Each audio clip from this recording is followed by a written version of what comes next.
know. That's why I just came in and So said it yeah, right so away. we're gonna talk shit about people, but we want to have plausible deniability, right? Nah, it wasn't you we were talking about. That's fine. And I'm mad that I wasn't recording for that whole story you just like the whole thing we just talked about because I think that's really cool. Oh. So Well, I can retell it. yeah, I'm gonna ask you the Please. same questions like I didn't just ask you those questions. I like it. At least you know the flow. So Sarah got like a potential job offer thing or something, right? Like Working with a woman who's been asked to do some historical prop master for a potential TV show series. Ooh. Um, HBO. Disney. Oh. So I'm part of a quilt group that's been working for the last 2 years over Zoom for the pandemic, where everybody would make squares and we'd put it all together. Yeah. And so there's a book that was written in the 1970s. It's science fiction about it's science fiction because there's time travel involved, but it's about the antebellum South and slavery. Okay. And so with all of the things, kind of, you know, the social justice movement and everything, there's been this kind of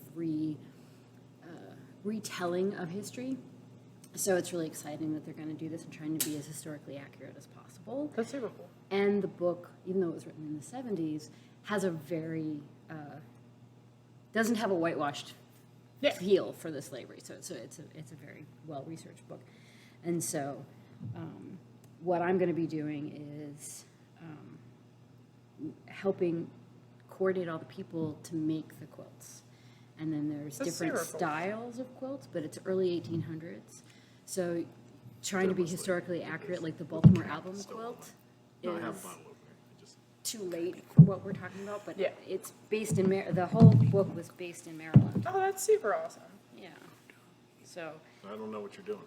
there's kind of an example of like a slave quilt. Oh, that's beautiful. Nice. This is a quilt we just made.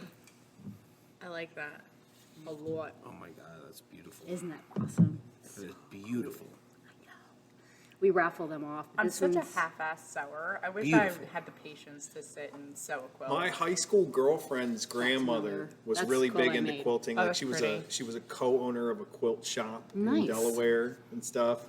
I think she made me one at some point. It's probably at my house, still like my parents' house still. I have old band T-shirts in a bag that I swear I'm gonna sew Sarah, together the and first make one a that you showed T-shirt us, bag. what would be like that in like the, This one? yes, would that be, what kind of like style of, Is there like a name for that? This is Yeah. a strip quilt. strip quilt? Strip quilt 'cause it's made with strips. It is a foundation piece, which means the quilts are sewn to a base of fabric foundation. And then, Does that sound modern or is it recently or is, not really, no. wow. It's not, a lot of quilts and quilt patterns aren't really as modern as you think. Like Right. this, you could find examples of this, especially if you look at Gee's Bend's quilts, which Gee's Bend's is a particular place in North Carolina that was an old slave colony. And they actually, their quilts are gorgeous, and they very much don't follow like a traditional sort of pattern. Yeah. So like housetop and log cabins. Let me see if I can show you some examples. So beautiful. So those things structurally, right? Like you build that top layer that's the really decorative sort of thing, and then what I feel like I recall is you have that piece, and then you're stitching that to a back piece, but then there's like batting in between, correct? Which is like Yep. an insulating layer. Yep, so there's the top piece, which is usually pieced, batting, which could be cotton batting, but it can also be like old newspaper, sheets, you know, a lot of people used a lot of different things. Huh. And then there's the back of the quilt, and I'm trying to find you an example, and what I call the after quilt. and it can be, the after quilt can also be pieced or it can be whole cloth. And that's really fun because I think it's fun sometimes to have something going on the back, so I always try to make the back of my quilts interesting. So like, here's a quilt, Oh, that's pretty. right?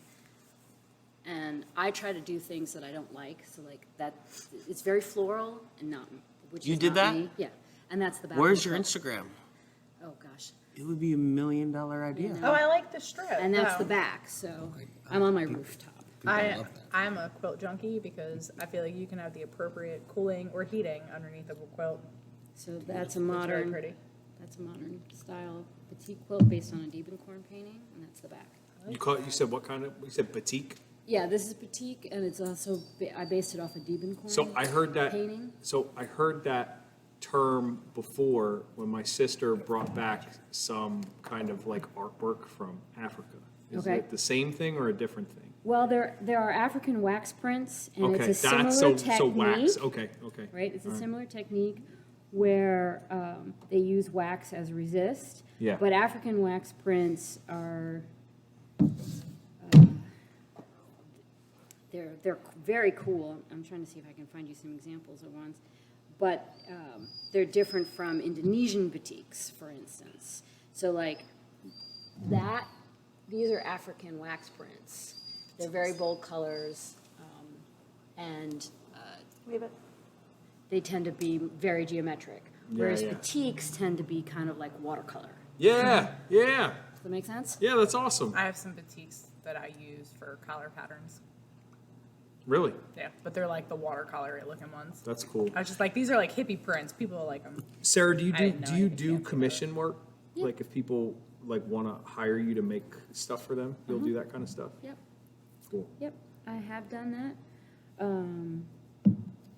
I also make it for friends and family. You know, like this is a quilt I gave my nephew and niece when they got Really married. amazing, Sarah. What like That's incredible. length of time it probably takes you to make one where you're like if you were just kind of working on it like at a industrious but not killing yourself kind of pace?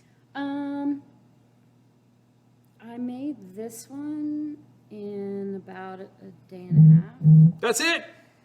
Yeah, this That's one. dedication. But Now that wait. one was really easy. Now, when you sit down Okay. to work, though, are you like in the zone, like no distractions? And is this sewing machine or hand stitch or Oh, so I do sewing not machine? hand sew. So it depends on how complicated the pattern is. Yeah. So one quilt could take,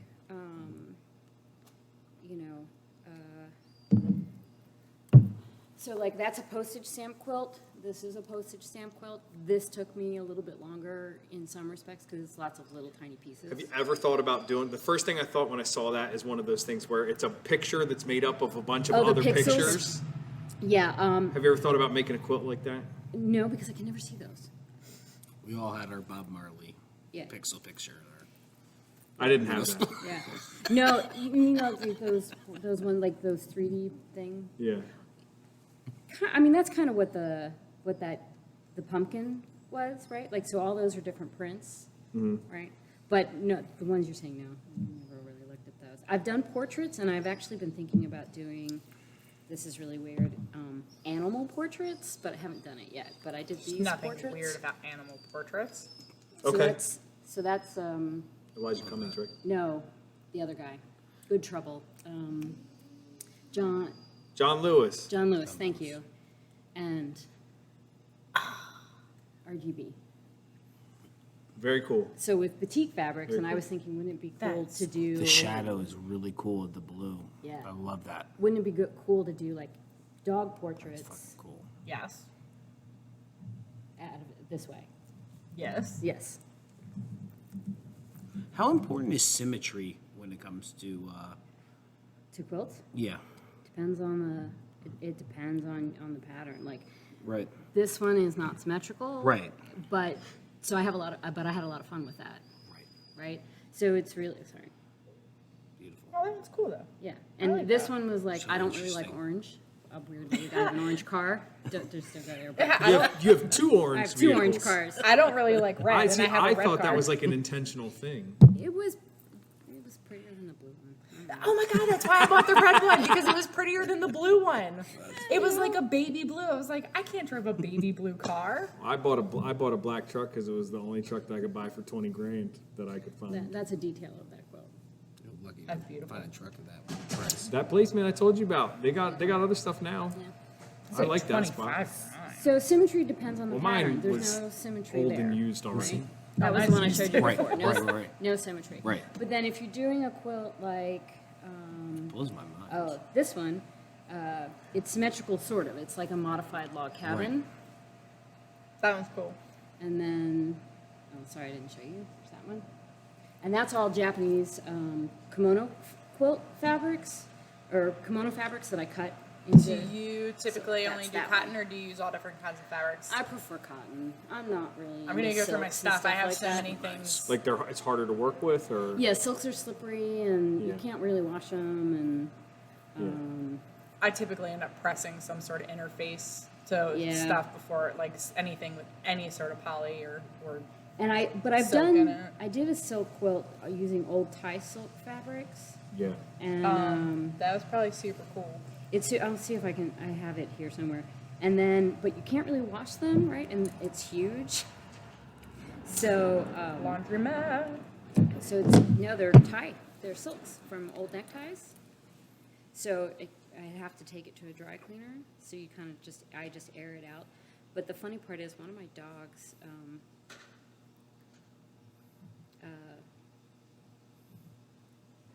Peed on it. And Probably some toilet the paper. salt left Right. Like a a weird silver yeah. line. So I embroidered silver thread We're and good, put- bro. You embraced a it. spider on it. You Jesus. embraced Yeah. it. That is super cool. Right? And that's made out of silk tie. Old silk. And there's my dog pee line that I embroidered. God, that's so fucking cool. Right? That's super cool. So the dog Right. peed on the corner. So I embroidered it with silver 'Cause the thread salt and put Like, a the spider spider. on it because this pattern is changed called the actual spider color web. of the silk. Very cool. Huh. So Even though it was cleaned, it wouldn't go that's, home out. that's the quilt.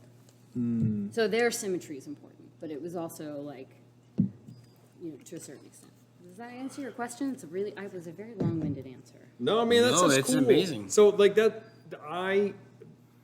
I'm super into any kind of thing that's a craft, right? Like some sort of thing that takes skill and like effort to kind of learn, and that has like history to it and stuff like that is the kind of stuff that I'm into. So I'm even if I'm like, Love the I'm never colors gonna on that. do that kind of stuff, I just think like, I have an appreciation for that stuff, and I tend to feel like people who engage in any activity like that can kind of pick up on those things in other places and appreciate that stuff, even if it's not a thing that they're super into.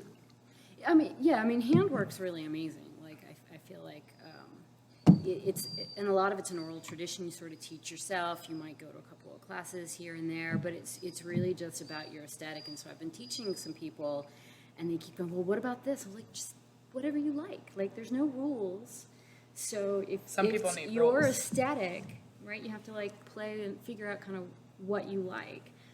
With me for quilting, what I always try and do is use a color I don't like, or a technique that I don't particularly care for, or something that makes me try something and open up. So a lot of times with quilts, I'll pick one of the first quilts I made. I don't really like yellow. I had all these beautiful purples and blacks. Added the yellow, and the whole quilt popped. Yeah. Right? So when you kind of like embrace what you don't like about something and include it, it actually makes everything else better. Yeah. And that kind of lesson really does work everywhere else. Yeah.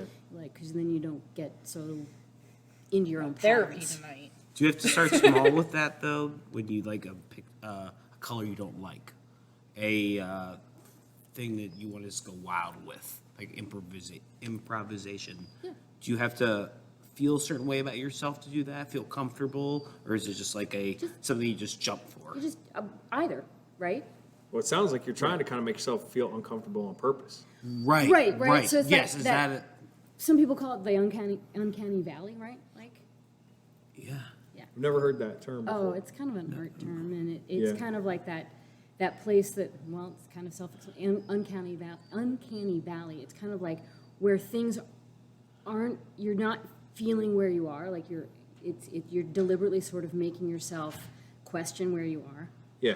and what you're looking at. I hate that feeling. Well, it's not I wish always I a had good that. feeling. It's definitely not always a good feeling, but it's kind of like it sort of pushes you to sort of embrace what makes you uncomfortable. Because most of the time, people don't like being told no. They don't like being uncomfortable.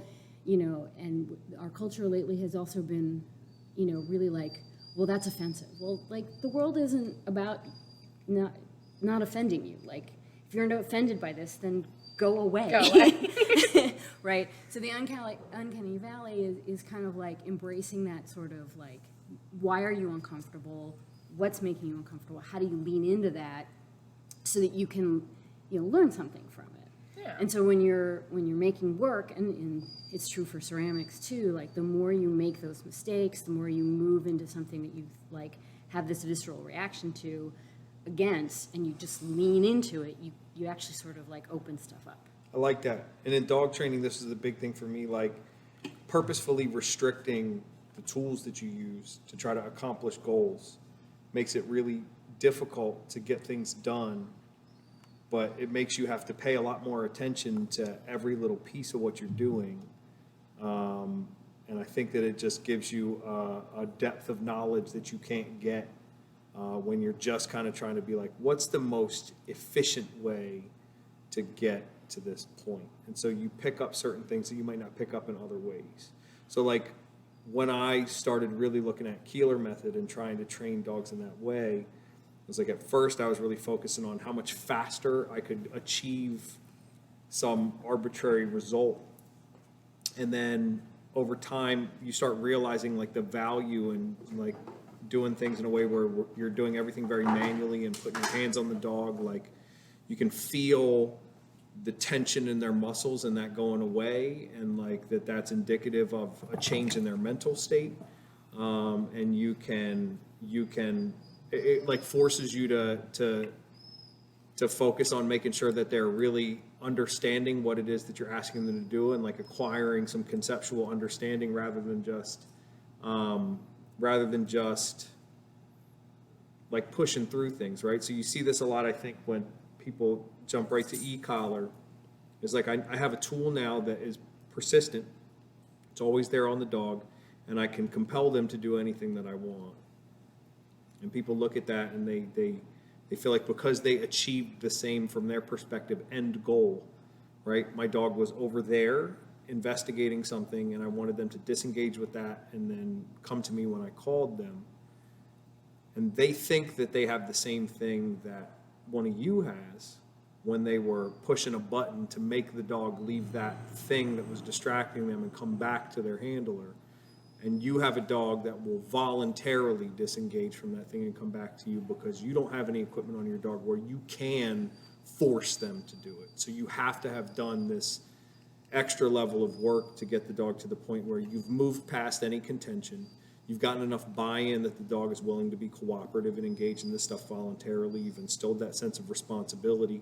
And like when you start this stuff, it's just that surface layer. Is like, did I get the functional thing that I wanted? And then beyond that, you start caring about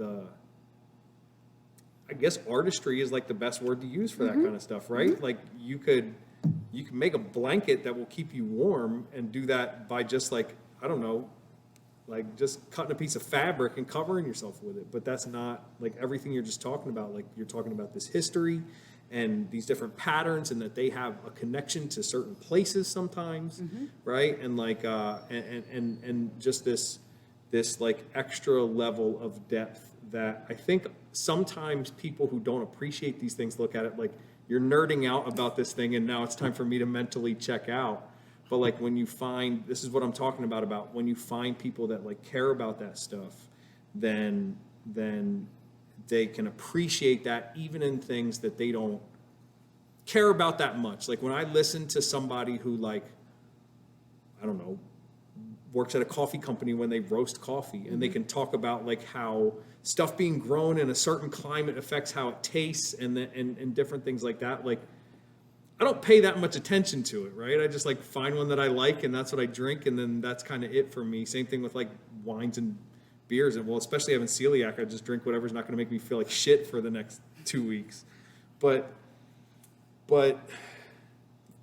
I think that it's neat to see people like have a depth of appreciation for something besides just like the functional level of it. And I think about it more and stuff, like when we're talking about dogs, like before I started this thing, I was talking about like going to couples therapy and like talking about being able to communicate with a person better. But so like I think about it there because there's a level of interaction between two people. And so I guess like maybe I discount it a little bit sometimes when it's these other things that we're talking about. But now that I'm thinking about it, I think that maybe I shouldn't do that. I'm kind of being that person that I just kind of said annoys me a little bit. Well, I think that one thing about when you say artistry, there's this perception that there's a hierarchy of art, and like if a lot of people tell me, well, I'm not a creative person. I'm like, but you quilt, or you do this other thing, and it's all art. Like artistry really is about going into the granular details and being able to put things together in a way that is aesthetically pleasing and that gives you fulfillment. And that could be as simple as, if you're an accountant and numbers do it for you, there's art in that. Those people are kind of nerds, though. I'm an accountant and numbers don't do it for me. I completely forgot about that Yeah, before but you I know cracked what I that mean, joke. No, right? no. Some people, my brother-in-law, we'll call him, is a tax attorney, and like somebody would bring up a tax thing, and like he gets into it, and he's all just like, and he'll be talking to me because he thinks that there's some sort of financial like relationship that we have, and I'm just like, I hate what I do. It just pays my bills. That's a different thing. But if there's something that you No. really, really love to do, you do the research, you start Yeah. learning about it. So, It's a little I fire. think more people are creative and artistic than they think they are because they just say, well, I don't know how to paint. Well, that's only one way that artistry comes about, right? That's only one aspect of it. All right, so since we're talking about art Sorry. appreciation now, no, this is great, and it's timely because I was asked to do an obedience class / presentation kind of thing for our local NAVDA chapter this weekend, and so I was trying to put together some content, and it's like you're kind of getting like. People are like, well, you guys' obedience is good, so why don't you teach other people about this stuff? And then, like, immediately after that, the statement was like, but you got to keep it really simple for people. And so, like, and this is the problem that I have with training here, too, like, for money, where that is kind of just volunteer stuff, is like, how do you feel like you can develop this appreciation for the artful part of these sorts of things and kind of help people get past just the functional components of it? And the reason why I think it's important, I don't have to answer about how to do it. That's what I'm actually asking you guys. But like, I think that's where you get people who show a willingness to pay more attention to what they're doing. And so I think like when I observe a lot of people working with their dogs, they're not really being very thoughtful or being very attentive to what is happening. And I think that if they focused more on the nuance and kind of were being more mindful about what they were doing because they had this deeper level of appreciation and care about it, that would just come. And so like, how do you foster that stuff in people? Or do you think it's just got to be something that like develops on its own? But I guess like, did anybody get you into the stuff that you're into, or did you just kind of say like, well, this looks neat, and then you were kind of like self-directed? And there's no hope for me, like kind of starting that fire in I somebody. feel like other people can have an influence to like kind of get you into things, Yeah. but there has to be something that clicks with you with something. So like with dogs, it was when I came to you with Henry, I could not walk him down the street. I had zero control over him. He was Yeah. insane.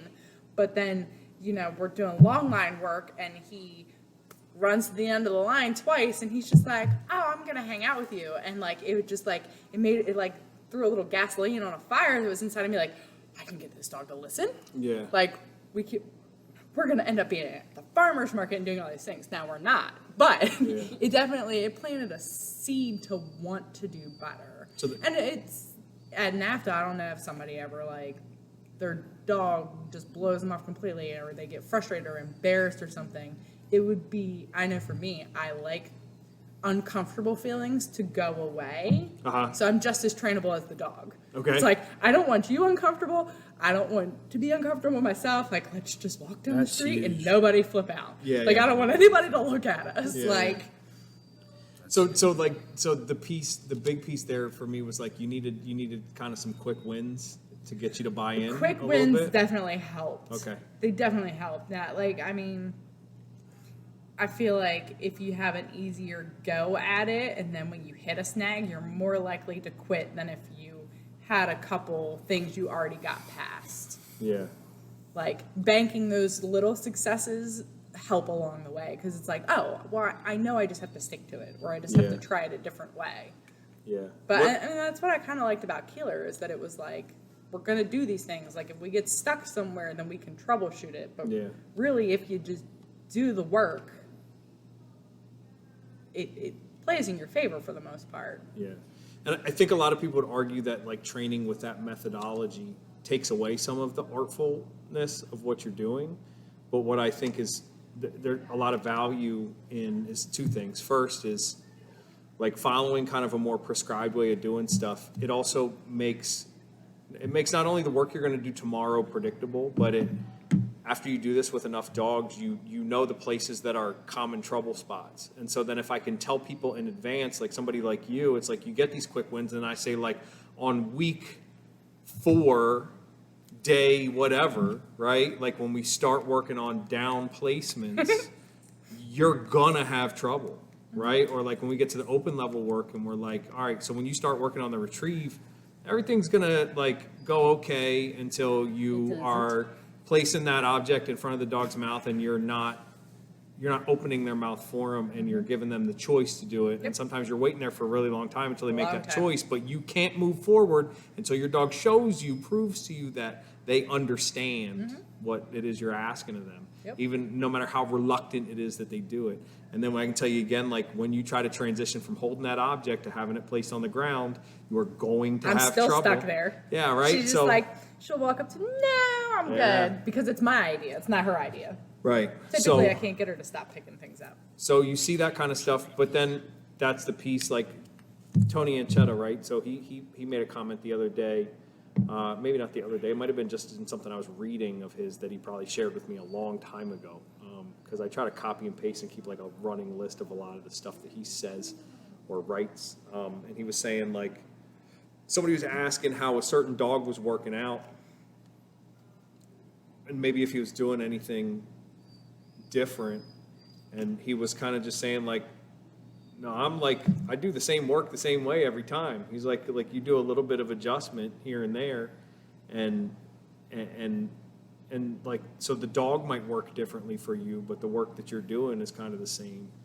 And I think the point that he's trying to make is that like you can follow a methodology and still within that you have that structure that we were talking about earlier that I think people need.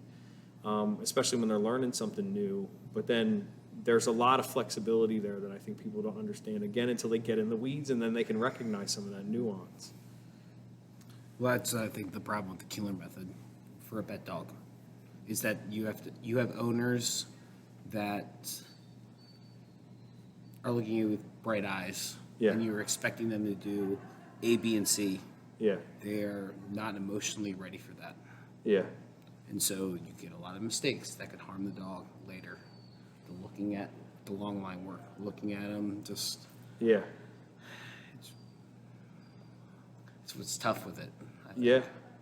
It's I think that's why I'm trying to have like this like lower level of stuff where you're trying to articulate concepts to people. And so like one of the big ones in that family dog class is like you gotta let your dog own their behavior. Yep. Because like they can't show responsibility until you place some responsibility on them. Like they're gonna buckle under that weight if you drop it all at once. But if you like gradually lay that on them, that's fine. But on the flip side, If you're always helping alleviate some of that pressure, then they're never shouldering all of that responsibility, and you're going to get different behavior from them, right? Like when people get older and we become adults and we have like bills and other responsibilities and things like that, I think it's a large part of why we just stop engaging in a lot of the bullshit that we engaged in when we were younger. It's because I got other shit I got to do, so I don't have I've aged out time. of that. I don't have time to be in trouble so much. You know what I mean? So I get what you're saying. Is there like a different breed of owner now? Because I feel like he'll be 11. I've been a client for 7 years at least. It's getting better. I don't know if I felt like I had like, maybe I'm more soulless than other people, and I've been through enough bullshit where I'm just That's a like, huge I don't thing. care what you're feeling Huge. right Yeah, now. yeah, You're yeah. gonna trust me, and we're gonna Yeah. get through this. But like, I just feel like everyone's so like, I don't know if they don't listen or if they're just so soft or like. Well, and I feel like I beat my dogs, but I'm just like, no, they're being a pussy. I got- Like, tell your dog no. Yeah. Like, I have a couple opinions on this. I think the first thing is that you're coming from a place of experience now, where not good at it, but it's like to a person that's never had this experience and never been through it before, I get because it, they don't yeah. know how it's going to end up on the other side. They don't have a level of trust in it that they're going to have, like you're going to have, because you have gone through it. So I think that's the first thing, is people just like, and that's a lot of what Justin's saying about why people don't do the work correctly, is because they don't trust it. And so I've said to, I think a lot of you at different points in time, or I've said it in different classes, like, I'm going to try to show you what to do with this dog, but what I'm really trying to do is like, you'll be so well prepared for the next one, right? That like, it's going to go a lot smoother. So I think that's the first thing. The second thing is I think that for a long time there was this thing like positive reinforcement only is the way to go. And what I am getting a lot more now is we hit the top of that bell curve and now we're coming down the other side. As people are like, I already tried that shit and it didn't work very well. And Cancel so like culture now, goes with like I actually need to have stuff done, right? And that's what happens, right? So like it's a similar situation, is like that shit peaked and now people are like, Oh, shit. you like, me too though? Like I also, oh, it can happen to me? Oh, well then this is bullshit, right? Yeah. So like you kind of see some of that sometimes, and I think some people are just like, things are trendy and then they burn out at a certain point in time.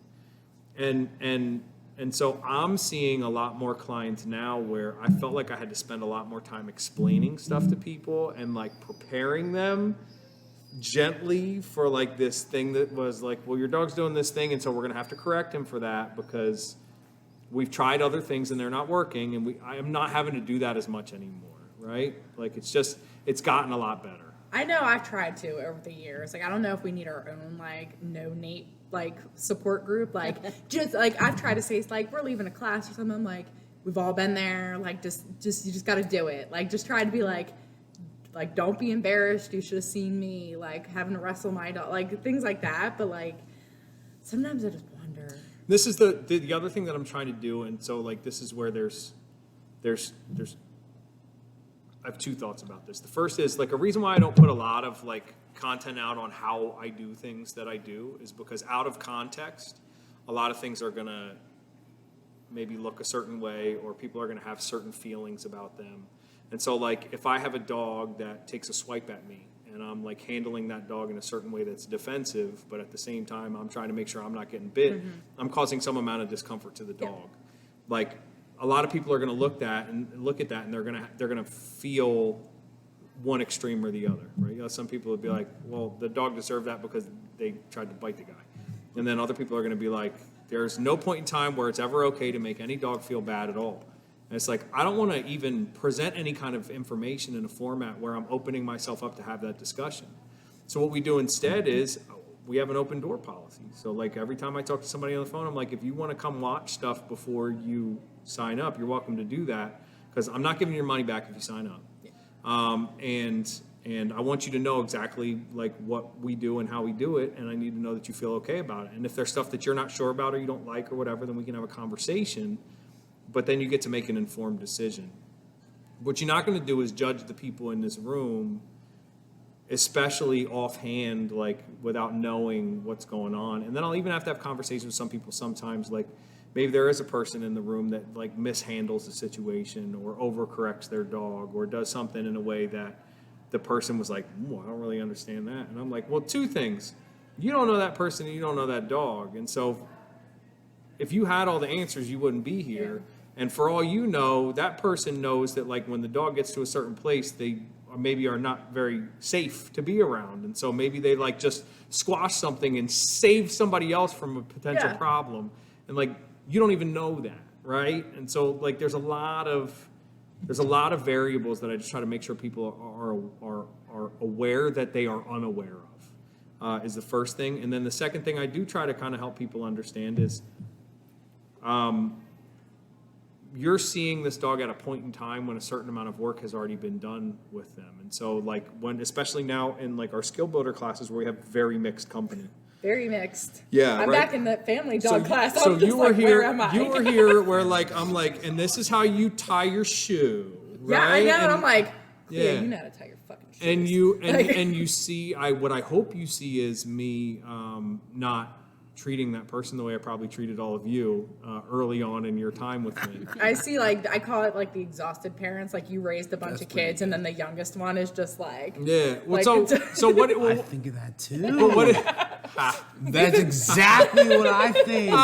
I'm like, oh, he's getting soft on he's getting us. soft on No, so here's what it is for me is I had to at a certain point sit back and say like, what was my goal? And at first my goal was I will not sacrifice standards to make people feel better.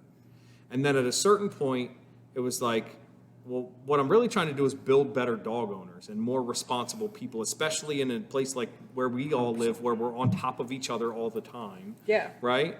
And so then I'm like, well, if I'm going to do that, but I'm scaring away 50% of the people that come here, then I'm not really achieving the goal that I want. And so what I'm trying to do is not lower the I know. level I'm trying to get people to. What I'm trying to do is like, if that's a ladder that a just person making is a step. climbing, I'm trying to put the rungs closer together, right? No, That's what I'm trying to do. makes complete sense. It And then you does. have people like me who scare away people. And then, Oh. well, yeah, right. So, yeah. So, you have, but that's the thing too, is like, I hope that I create a scenario, and so far it seems like I have, where we can have an open dialogue with people like that, because that person felt some kind of way because they watched you correct your dog for something. It's like your dog knows what a downstay is, and your dog did not do a downstay. Yeah. And it was in an environment and in a context and with a level of distraction that your dog has proven to you repeatedly that she knows what she's supposed to do. And today she just decided probably nothing other than like, I'm bored, so I'm gonna go do something else. You made me lay here for the past 30 minutes, right? And so you corrected her, and this person felt some kind of way about it. It's like, well, I'm glad you said that, and here's your money back, and now I don't have to deal with you Yeah. anymore. 'Cause you're gonna be a problem in You're the 2 kind weeks. of person that I'm gonna spend 90% of my time on, and you're not gonna do the work. You're gonna get a And one-star I'm gonna Google be, review. you're gonna take away from the people who are here and who Yeah. are serious. And so we just kind of get rid of those folks. And then with the family dog class, what I'm trying to do is give people who wanna do like Pareto principle dog training. I wanna do 20% of the work and get 80% of the results. I wanna let them have that. But then when they're like, I want 82%, then I'm like, motherfucker, you got a lot more work to do then. Because for every 2% extra you want, you got to put in an extra 10% effort, right? Or some shit like that. Math doesn't work out, but you get my point. You understand what I'm saying? So like, you can get a lot out of it from a little, but then Yeah. people have these higher expectations, and then they discount the amount of extra effort that it takes to get there. Like to get a dog to just not jump on people, to not growl, bark, and lunge, and to not do whatever 2 other things pisses you off. Most people, I can get that done in 1 hour lesson if they can actually follow instructions and pick it up. But the Yeah. idea, like when I tell people like you have to use a marker and then you have to apply some sort of punishment, and then like I give them 2 things to do and they do those out of order. Like that's the problem I'm dealing with sometimes with these folks, right? So But then what they want is like, they're like, but I want to be able to go to the brewery. And it's like, okay, so what you're saying is like, you want to be able to be around a lot of other people. Many have dogs, many have young children. And Uncontrolled all of those variables. dogs and children are completely uncontrolled because those people aren't teaching them appropriately, in my opinion. And so now what you're saying is, I want my dog to have enough responsibility and enough stability to be able to stick them in this situation that I have no control of and make them feel like compromised a lot and then have them still do the right thing. And then I'm like, okay, now we're talking about a whole lot more work that has to get done. So Nate, if a private client came to you and said those exact words, would you spend those 5 lessons you give just for downstays? So- How would you adapt So what to I- their wishes Well, versus actual Yeah. obedience? I try not to adapt to their wishes, but what I will tell people now is like, if you want to do some sort of customized private lesson program, I'll do that for you, but then you're telling me what we're working on. And then I don't put any sort of, I don't even try to steer it, right? Like they'll say like, I want my dog to do this. And I'm like, well, then you need a reliable this, and then you need to teach them not to do that, right? And then just like try to give them the functional components, and then we'll work on those pieces. But I try to be honest with them about those things, and I'm like, you got to tell me precisely to what level you expect this stuff to work. So Yeah. like, I'm working with one group of one couple. They have a tiny dog that is lashing out at some of the bigger dogs, I don't blame and you. all those dogs are showing that dog a lot of grace so far. But so kudos to these people for recognizing like, any of my other dogs could murder this dog in a half a second, and they're just choosing not to. Let's fix this problem before that it escalates to that point. But at the same time, it's like we've really kind of, when that dog came in, what I saw was this is a dog that has no coping skills at all. So what you came in for was my dog is lashing out at my other dogs. What the real problem is that your dog doesn't know how to act in any situation. And then when you try to provide them with any kind of guidance in any format, they freak out and can't cope with that stuff either, right? Like first time you put a collar on that dog and you start putting any pressure on him, he peed himself while fighting me trying to get him to walk in a certain direction of the collar. collar? Yeah. And you said I've had dogs like that and respond in various ways. I remember a pit bull in Latrobe Park in one of my group classes when I was still running them there.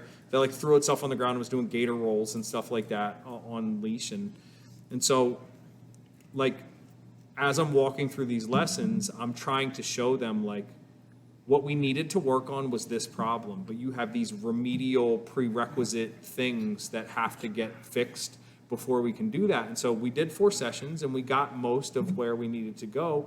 And what I'm just trying to show people like that is like, I'm trying to just state very plainly when I see progress being made so that they can recognize it too, because I think sometimes they don't recognize that. realize that they Like, have I made understand that progress. this isn't what we are originally set it out and working on, but the fact that like your dog isn't screaming and biting at the leash and pissing itself when I'm just trying to get it to walk the same direction that I'm walking, that's a lot of progress. Well, that's the question: is how do you market that beforehand? You're You talking don't- about you're talking about like my dog can't walk beside me, he can't sit and stay, and all this obedience stuff. When you're focusing more on the mental, how do you market that? The reason why Effectively the reason why I'm a to bad business owner is help. that I don't market it, right? Like when I Well, talk to those people, anyway, the- when I talk to those people on the phone, what I tell them is like this, we have a lot of work to do, and like Right. you have a lot of building blocks that we need to put in place on the way to fixing the problem that you have. I think that the problem that you're expressing, it's a problem for you, but it's just a symptom of the problem your dog's experiencing. And I'm gonna let you know right now, like, we'll get some work done in a certain amount of time, but this is gonna be a long-term project that we're gonna fix. And a lot of this training is not gonna be fun for anyone involved, because your dog is already showing that they're very uncomfortable in their own skin. And then the way that because I have to show them how to do things, I can't tell them about different options in advance, then I have to make them do stuff that they don't want to do, which is going to add stress, not remove it, until they start realizing that like doing these things my way lead to outcomes that they wanted. And then they start relaxing. So I'm like, this is going to get a lot harder before it gets easier. This is going to be very emotionally stressful, difficult for your dogs, and then for you, because you care about your dogs. And this is where you were saying earlier, like you're like soulless. You're not soulless, you're informed.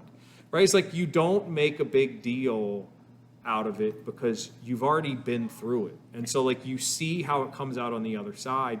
And this is where like the force fetch process is, I think, the most profound part that people see this is like people are like, I am destroying my relationship with my dog. And then you get to the other side and you're like, my dog is way more confident than they were before. My dog is way more responsive to the things that I ask them to do more. We actually have this really good relationship, and I've kind of added this extra layer to that I didn't even know could really be there until I completed that work. You're actually better off if you actually don't have that emotion during that process.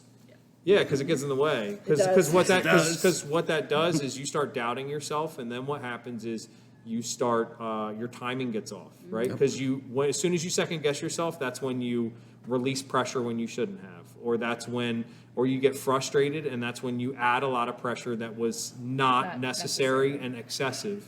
And you see this stuff, and this is going back to like this this whole NAVDA thing that I'm trying to work on, is like you're working with a group of folks that have varying skill levels. So I'm honestly more nervous for this presentation that I'm doing this weekend than I have been for anything in a really long time, because I'm talking to some people that have credentials way above my own, right? So like if I'm talking about obedience to people that have put utility titles and versatile champion titles on maybe even like tens or dozens of dogs, like objectively, I feel like they are more accomplished trainers than I am. But here's the thing though, is that I will say that, but what I will also say in the same breath is like you're working with a lot of people that have generally really well-bred dogs. And so when you have really good raw material, you also see dogs do really well in spite of their training, not because of it. And so there's that balance piece there too. But what I'm saying is like there is a person that will be there that has a puppy that has never owned a dog before, or has owned dogs but has never owned a hunting dog before. And then there will be people there that are like in their 70s and 80s and have done this stuff since they were a teenager or younger and had dogs the whole time. And they're like, even if they never took a penny from anybody for it, they're a third or fourth generation dog trainer. You know what I mean? And so trying to like articulate this stuff to people that are so varying in skill level is like intimidating. And I think it's why I'm trying to really focus on conceptual stuff that I feel like nobody's going to be like, that guy don't know what he's talking about, or that guy told these people something wrong. I'm trying to focus on like a lot of conceptual stuff that I think everybody can kind of agree on. And what I'm really trying to do is I've now had like most of last summer and then the couple training sessions that we've done so far this year to observe people doing things. And what I'm going to try to do is like give people a framework and like a nomenclature for what they're doing to kind of just, I think, structure it a little bit better for people. And that's the piece that I think that it's the one place where I feel like I have some experience that maybe other people don't, because of my experience with Keeler Method, is that framework and having this kind of systematic set of like checkpoints and milestones where you say like, this is when you know you're ready to move forward. And then if you start having a high level of failure at the next step, then you missed something, and so you need to kind of do some diagnostics about what it is. Because what you see with the people that are really experienced with this is they just do stuff the right way, but I think sometimes they have trouble articulating it. And then like when you have a good amount of experience trying to explain concepts to people that you know pretty good, but they don't know very well at all, then I think you start getting good, hopefully, or better over time at trying to explain those things to people in a way that makes sense to them. And so I'm hoping that I can kind of provide that for these folks. So what I see people doing a lot is the same thing that I see happening with our clients. Is like people don't have a clear way of objectively saying like, my dog is confused or my dog is being stubborn or disobedient. And I think that those things get confused by people a lot. Maybe confused isn't the right word. I think people, they have a personality type that biases them to one or the other. A personality type and a lack of experience that different biases them to one or language. the other. It's a different language. But it's also That's the art of it. anthropomorphizing what a dog is, and forgetting that a dog is fundamentally a different creature from a human, and that they don't understand English, and they are pattern learners. It's a very different type of learning than what we are, and we kind of assume that the dog knows what we want, Yeah. because we're assuming we're teaching they did it a once. human, right? So I think a lot of people just, I was just talking to someone and I said, dogs don't understand English. And she looked at me and you could see the light bulb go off. And she's like, oh, of course. But even that, right? So like, let's talk about, I've been watching people work on force fetch the past couple times I've been there. And so like, when you say something like their first step, so they kind of really just break force fetch down into 3 categories. They do the hold and carry first, where you're placing objects in the dog's mouth, and then as quickly as you can, you're trying to get them to move around and hold on to those things. And they do a lot of different objects in the hold and carry part first. If I put it in your mouth, you must hang on to it, and then you move around and don't drop it, is their first step. So then they're like, when you've done that with all of these different objects and you're not having refusals, then that's when you're ready to move forward. And take it easy. Thanks for coming. What I want even more than that though is like a more clear criteria for moving forward. And so like, so you'll see people say like, my dog doesn't like these certain objects. And so then you're like, well, what does that mean when you say your dog doesn't like these objects? Well, if you really dig down into it, it's like the dog drops these things a couple times and I have to like get on them or correct them for it, and then they'll start holding it and carrying it. And so for me, it's like, well, until it's happening right all the time, or right way more than that, and like I'm not having to do all this precursor warm up, like kind of remember you have to do this, reminding of the dog, then I'm not ready to move forward. And that's important because that's an important milestone for me, because a lot of times this stuff happens when the object is odd, or it's made of a material that the dog feels like they're having trouble handling, or it's heavy. And so then sometimes it's not that the dog is being just saying like, I don't like this, right, and spitting it out. They're like, I'm lacking in confidence in my ability to do this stuff. And so like a lot of times I find with my dogs, if I'm handing them something new and I'm telling them to carry it, they're going to fumble it and they might drop it the first time or two. And you see them, they look a little, no, I won't say scared, but like they're like, I know I just messed up. And they're like kind of waiting for a correction. And I'm just trying to encourage them, and we'll just repeat it I'll just reset the exercise a couple times, because what I see from my dogs at this point, because I've done enough negative reinforcement of exercise, like they know I can make them if I need to, and they understand turning pressure off clearly enough that like they're not going to not try. And that's really my criteria, which is hard to articulate to somebody doing a new exercise. Is like, I'm only going to correct you early on if you're not trying. And so when I see the dog is trying to figure out how to manipulate this thing and try to carry it, I'm going to give them the time to do that. And then what you start seeing is confidence in them, not just in the fact that they're holding it and not dropping it, or they're not looking like they're having to concentrate really hard and their eyes are starting to cross and all that weird stuff you see, right? Like when they're trying to hang on to it, but you see their tail kind of go up, and you see them, they go from like looking like somebody that's carrying something and trying not to drop it to like looking like I'm trying to show off a little bit, right? And it's like, now we add pressure. Now we add pressure. You know what I mean?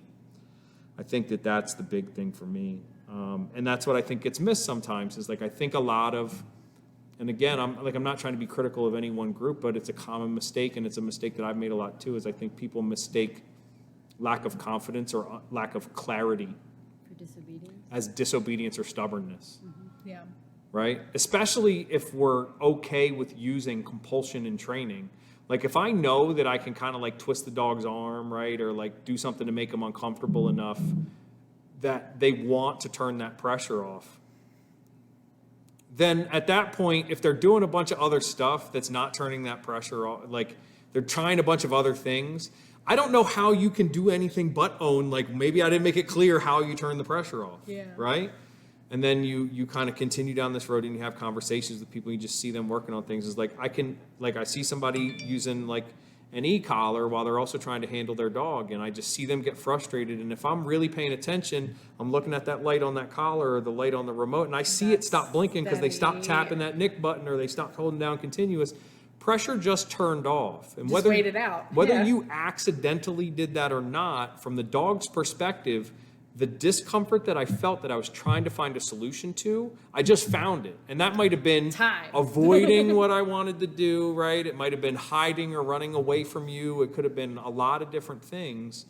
But the dog is just trying to solve their problem, and you've now given them a way other than the way you intended for them to solve their problem. I see that so much, especially with people who are new to any exercise. Right? Like in your class here the other day when you're doing family dog stuff, the Kennel. one new lady, when I'm having her get her dog up on kennel, her application and release of pressure was very haphazard at first. And it didn't take us very long to kind of Yeah. clean that up and work on it, but that worked because she wasn't super stressed out and the dog wasn't super stressed out. So we kept that low enough that everybody could kind of find their groove and get Yeah. successful.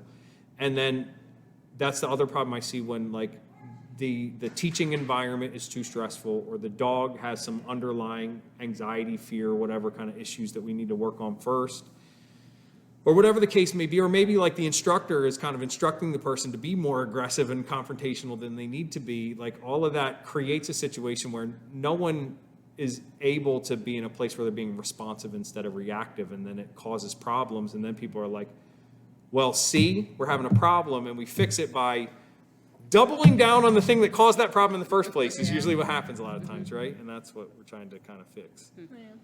So we're supposed to do this obedience stuff, but what I'm really trying to do is hopefully articulate some training concepts to people that they make sense and it helps them out. I don't know, we'll see. Or people are just gonna think I'm an asshole and a know-it-all, You'll and be I'm not fine. trying to come off that way at all. You'll be You fine. don't come across as a know-it-all. You don't. You don't. That's good. Yeah. She didn't say I don't come across as an asshole though. Well, I would say intimidating, or brusque, but I wouldn't say asshole. I just like. The I thing would about say direct, like, and which I appreciate too, because I don't need like. I'd rather you just tell me what the fuck I'm doing wrong than Yeah. like be like, then give me like a 5-minute like explanation. Just tell me to like at least like just stop, and this is why. Yeah. But like yeah. trying to talk somebody through something when they're struggling sometimes is like, no, I just need a pause. It's like, all right, well, how do I'm like, I went through it with Cleo with her force fetch. Like, all right, well, she's downright refusing. And it was probably, she didn't know what to do to get the pressure off.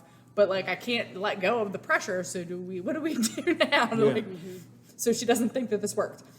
Well, and you also, you were very, what was helpful in that whole process was you were very candid about like a couple things. So like, I know that I don't have the most solid relationship with this dog. Mm-hmm. I know that this dog is willing to use her mouth in inappropriate ways. Mm-hmm. And I know that if that happens with me, then that's like, That bitch will not sleep in my bed. right, Yeah, right? I will So not it's live like, with a dog that bites me because she doesn't want to do something that's not going to hurt her. right. So you're like, so what I'm trying to do is I'm trying to achieve this goal within a certain level of constraints. And that's where, as long as you can articulate those things to me and they're not ridiculous, then as a professional, I should be able to meet that need. And so what did we do? We used more indirect pressure, right? We used e-collar for some stuff. We got that stuff to a point where we were able to do that, and it comes from putting a lot more controls in place. And this is where some trainers just really chat my ass with the way that they kind of like say stuff about this. So like there's some trainers out there that they'll engage in these confrontational interactions with dogs, and then like they get chewed up by the dogs, and then they're like they talk about these things like that is that's like they're doing it right, and that like this is just Comes the with the cost of doing territory, business yeah. sometimes, and like it's like a badge of honor for them. And I'm like, if I went to like a shooting instructor and that motherfucker was full of bullet holes That's a bad shooting instructor, right? Well, like, I mean, it's another thing too, like all the stuff that we've done with Cleo. I never want her to ever put, not just because I don't want her to bite somebody, but I never want her to think that's an option, because guess what? If she bites somebody, it doesn't matter what happened. Eventually, like, she got her way. Whatever we were doing is going to stop because she bit somebody. Like, And that's the piece I think people miss is like, there's two things I'm trying to do. Is I'm not ever trying to avoid a fight with a dog that wants to fight. But if I recognize that in a dog or the willingness to go there, then I'm going to work in a way where I am always prepared to handle that problem in a way where what you just said can't happen. yep. And that requires some forethought and planning and sometimes certain equipment. We recently, like I just got done building my new force fetch table, which is like super dope, and I can't wait to use it for all kinds of stuff. But we have a dog that we're working with in private sessions right now that was like biting her owners when they were trying to put like flea and tick stuff on her and clip her nails and all sorts of other stuff. Just like very weird, like dog kind of gets sketched out, but the dog has also learned like biting works. And so from the very first time we started doing any physical handling stuff, we basically tied that dog down, right? 2 collars on the neck, hooked up to like posts so they can't move their head one way or the other. And then usually when we started it, like 2 collars around the waist strapped off to stuff too. So basically the dog is immobilized. We And wanted it's to like, build one of these years ago. does the dog need that?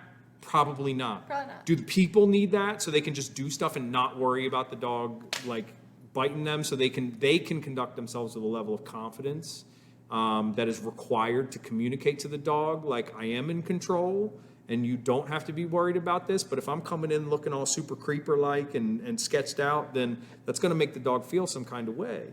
And so we use all of this equipment.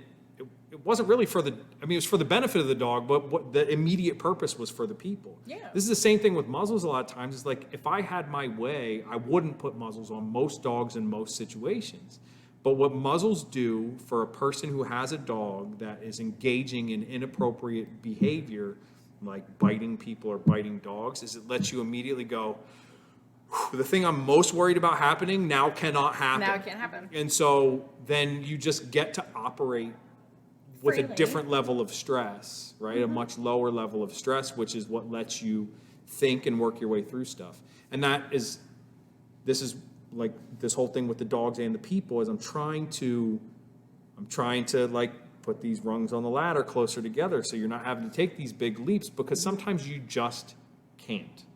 And so you have to do it in a way where people and dogs can kind of work at a pace that's appropriate for them and build that confidence. And what you were saying before, I think I look at there being 2 phases in teaching clients, just like there is with dogs. There's the teaching phase where I'm just going to try to say like, okay, that was good, and now let's add this extra piece. And so that's my way of saying like, you weren't doing this right, but it's because I can tell you were focused on this other piece that I told you to do. So now that part's going well and that part is pretty constant, let's add this new piece in, and then we'll build it up. Like when I'm teaching people sit placements now, I'm not trying to tell them like, your hands need to be like this, and the dog needs to sit straight, and they need to be by your side, and like, I'm not doing that. It's like, if you just get the dog in a sit, I'm happy. And then we'll talk about, let's get more intentional about your application of pressure. And then when that's going well, now let's worry about the dog's positioning. And I'm trying to be more iterative in my criticism for those folks now.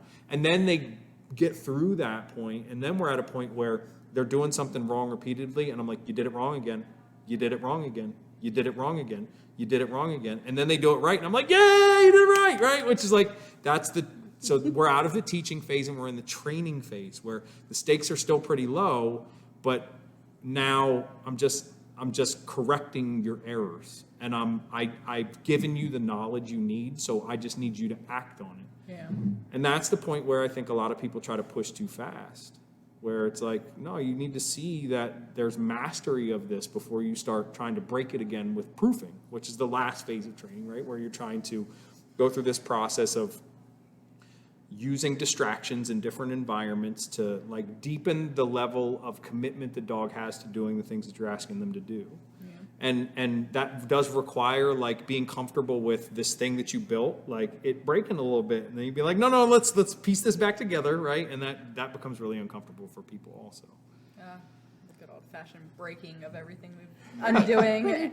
Go That's back. a whole learning thing. Like that's why I was It doing, is. bringing back to what You we were talking break it about to with fix quilts it. and other things. Like you do that thing that makes you uncomfortable because you lean into that, and it actually, when you get to the other side, you've actually come out of it learning a little bit more. Yeah. Appreciate And it you more, too. deepen that understanding Yes. of what's happening. Yes. And I want to share with you that there's a Ira Glass. I don't know if you This American Life. I'll show you.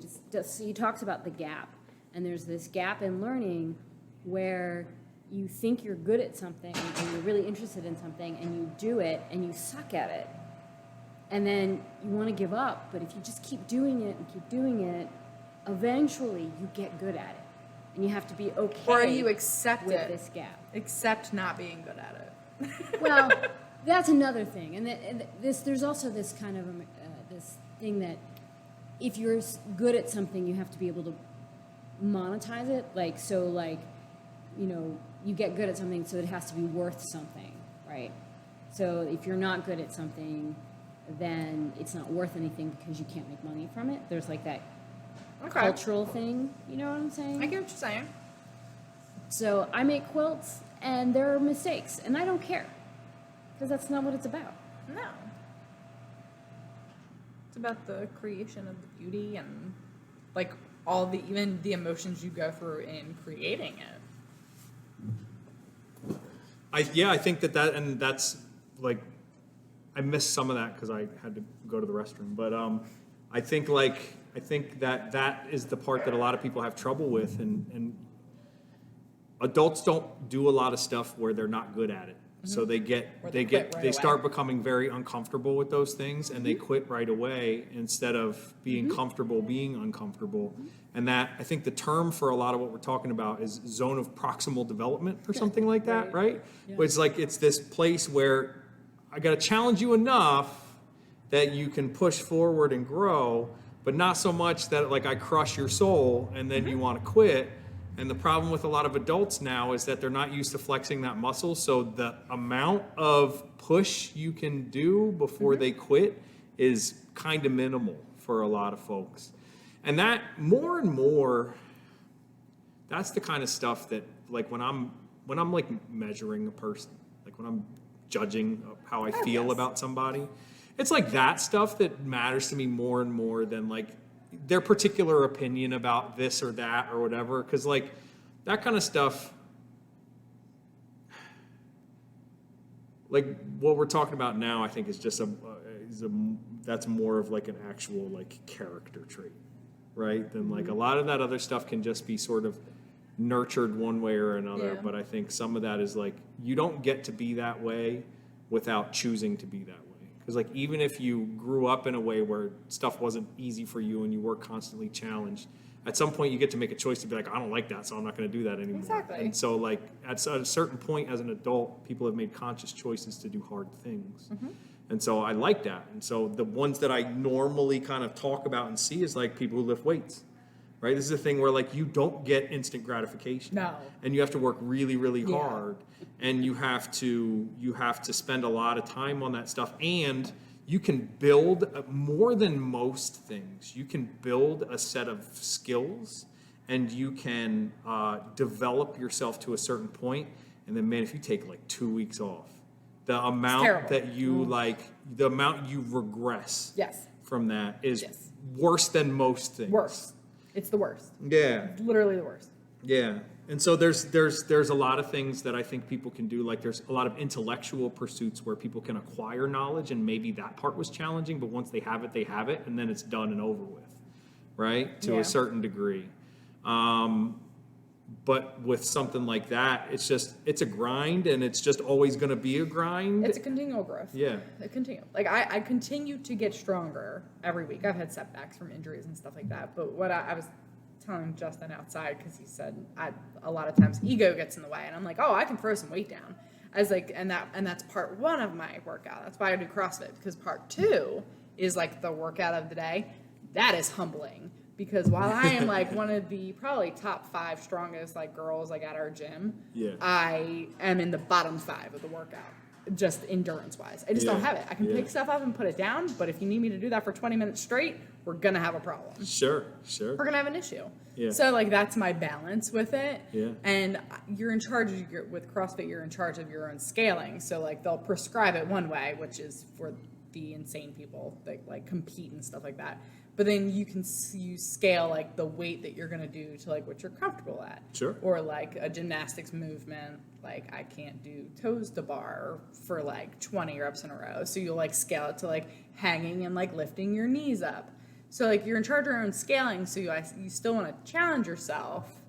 But like anytime I come like in top 10 of girls for the gym, I'm like, I overscaled. Like I could have done worse because I know where I fall. Like Okay. I fall at the bottom Yeah. and I'm fine with that. Yeah. It means that I got the like legit most intense workout that I could get because it took Yeah. me the longest or I got the least amount of reps because I just took on a little bit more than I could chew. But that's what keeps you going back for more. It's like I see like comparisons from like 3 years ago, like doing a certain workout and it's come back up and I'm like, well, it took me 5 more minutes, but I did like 50 more pounds and like 2 steps up on a movement. That's a remarkable level of self-awareness and humility to be like, It's a checks and balances. For because sure. what you're basically saying is you're like, I know that I didn't do what I should have done because this is saying that I did better than I know that I Yes. should have done compared to these Yes. other people, 100%. right? Yeah. Which is like also a really healthy thing to do, and since that's what we spend a lot of time doing is comparing ourselves to other people, and to do it in a way that's like you're still able to engage in that comparative analysis, but not in a way that is like demoralizing or maybe bad for your mental health or anything like that, right? So I didn't know. I just thought like the workout of the day, they just put something on there and you're just like, okay, and now it's time to die. So I didn't like, know there was like so much. there's time to time it. to die. So like yesterday, I know that I overscaled because I did pretty decent, and I was like, See, like, so I keep getting notifications because people are like, in my back squat, I can back squat a lot, cannot do like endurance based workouts, Right. which is the other half of it. But let's see here. Your schedule. Let's go to yesterday.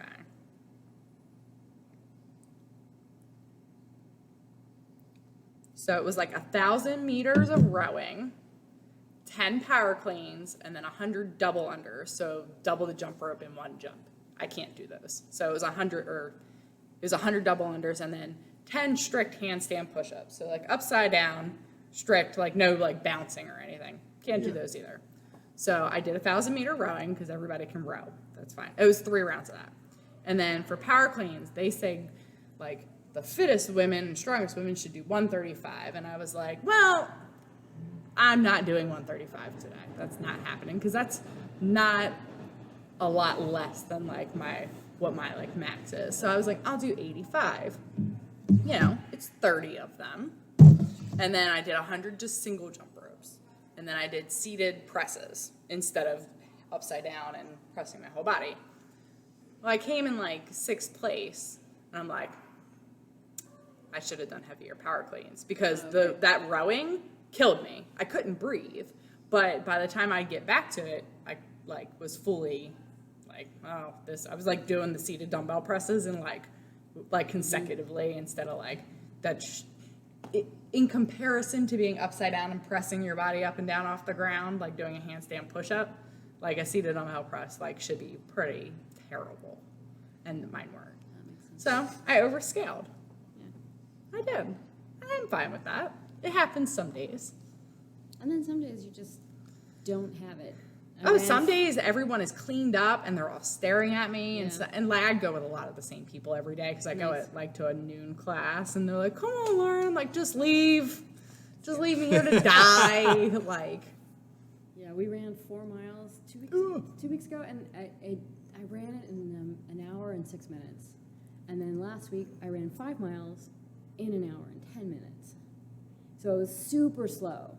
When I did the 4 miles, and I just kind of leaned into that. I was like, oh, I'm just slow today. I just don't have it, but I'm just gonna keep going. Yeah. And then the next week, I was super fast. Well, okay, I wasn't super fast, but that's I super was a lot fast because I'm like faster for probably a me. 12-minute mile. Yeah. Oh, no, so I'm like a 13, 14-minute mile. Yeah, but that's multiple miles you're So I doing. did 5 miles without stopping. Yeah. And the dogs, they had I so much fun. can't do more than a quarter mile without stopping to at least like, Well, We I'll got- kick all your asses because I'm in my truck. I got a Yep.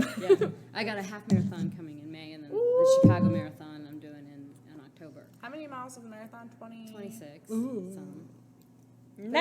It's flat. Chicago. They keep saying Chicago's flat, but it's like what I was trying to say is like there are days where you just have to like be in your body and know that it's okay Yep. wherever you land. Like you're, no matter what, you're doing more than you would be if you weren't doing it. So it's like what Nate says, like you are training this dog in this moment at this time. Yes. So you gotta. I think we're hard on ourselves. We're hard on them, and so you just always have to kind of. Oh, I struggle with that with the stay two in different the personalities present too. moment. Struggle trying to with bring it that. back. No, I do. I struggle with that in like working with crazy pants compared to lazy pants. The thing, I think like a certain amount of ego is healthy when you're inflicting that on yourself, right? And then I think a certain amount of ego is good because that's also where like I think confidence comes from, right? But then the issue is when that stuff gets projected on other people, and especially like with dogs, like it's more and more why I try to like tell people like you can approach this work in a way where you're trying to help your dog understand things, or you can approach this in a way where it's like you're trying to beat your dog at this activity. And that's a distinction that I think people develop over time, but it's a thing that I see a lot, especially in group environments where people are trying to show that their dog doesn't suck. And so like I appreciate that in the sense that you care. What I don't appreciate, and I'm guilty of this too, is when like people will place their dog in a predicament that they didn't really prepare their dog for because they're kind of trying to show off, or they do something that their dog wasn't ready for, like made too big of a jump in a training exercise, and then they come down on the hard on the dog when they fail. And it's like maybe the reason why you made such a big leap is because you had an audience, and maybe the reason why you came down on the dog so hard is because you have a big audience, and not necessarily that anybody's going to be impressed with you acting like an ass towards your dog, but just because that extra level of stress you can't really cope with very well.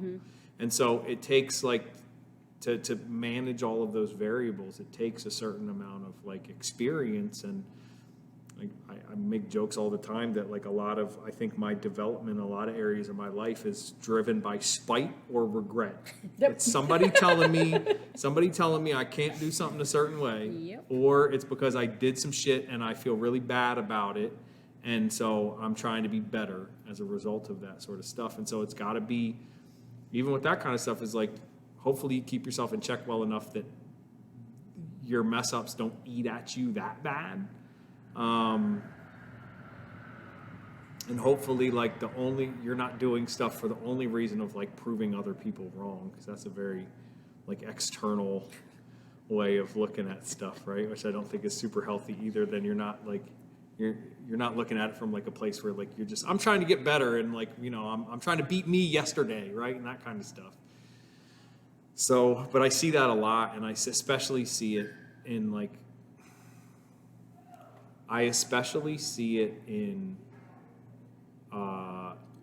dog sports. Like people who are training their dogs to hunt, I don't see it as much as I see people who are training their dogs to pass tests. And this is a thing for me too, is like when I have a deadline, I find that I'm trying to push myself a lot harder. And so like the German testing systems that we do with our dogs, you have very defined like springtime of a specific year I'm allowed to attempt to do this. And then fall of a specific year I'm allowed to attempt to do this. And that's the only opportunity you have. So it kind of makes you have to do stuff a certain way. And that's helpful because it's letting you know like these dogs are are mature enough and developed enough to handle certain kinds of training at certain periods of time and to show certain capabilities at certain periods of time when they're very young, which is good for the breeding program and the intentions of that breeding program. But it's bad if you're really trying to do things like really all the way right by the dog, I think, and maybe doing the best for like your goals with like a hunting companion. So, yeah, I don't know. It just, I see ego come up a lot. And then I think in that community, like with hunting folks, you're dealing with a lot of guys. You're dealing with a lot of guys who, as much as they don't want to act like they care what other people think, Oh, they probably they care totally more than care. what other people think than a lot of the other folks do. Like, you know, big trucks and a lot of, and like, you know, expensive, even like when we're talking about like outfits people wear and stuff like that, like dress in a certain way, is like the brand of camo that you show up wearing, like it says something, right? Like people show up wearing Sitka, which is like the Lululemon of Who got money for that? yeah, right. So like Sitka or Kuiu or like I wear some First Light stuff, which is another kind of like higher end camo company. I only have their merino wool mostly, and I only buy that shit on sale. But It's fine. I have snowboarding gear that is like, it's Burton. It's like the whatever. but you get my wears. point, right? You get my point. Is like But it is you, quality shit. it is quality, but you are also, that's not the only reason most Mm-hmm. people are buying it. Because most people aren't guides that are out, or people that are out there hunting like 100+ days a year. Yeah. Most people, they hunt, 30 or less days per season. And then, they're like weekend warriors. And then a lot of times it's like, well, if you're sitting in a heated duck blind, then it don't really matter if you got the best damn insulation anyway, if you got a buddy heater sitting right at your feet. So you see a lot of that kind of stuff too. And you see it in our classes too, with certain people more than others. But you have some people that like they get really frustrated at their dog when they don't do something particularly well. And then I just try to remind people like there's a lot of variables that maybe you're not accounting for. We taught a class the other night where it was dark outside, and we had 20 dogs there. A couple of the dogs were pretty aggressive, and so like a lot of dogs were a little edgy, and so they weren't really super stable, particularly Was it, like, in night stationary 1 or 2? behaviors. Yeah, it was the first week of Keeler Oh, it's a new novice place. It's like weird. with dogs. So it was week 2. Yeah, you were there. And so some of the dogs are a little spooky, and it's like, well, this is a lot different than the environments that a lot of them have been in. So as long as they're not doing anything particularly heinous, like consider it a pretty good job that they're keeping their composure and keeping it together and all that good stuff, So I don't know. Well, it's 8:00, so I guess we can wrap this up. I think this was fun. I think it was a good conversation. I found it interesting. I did too. I would listen to this and be like, that wasn't a waste of time.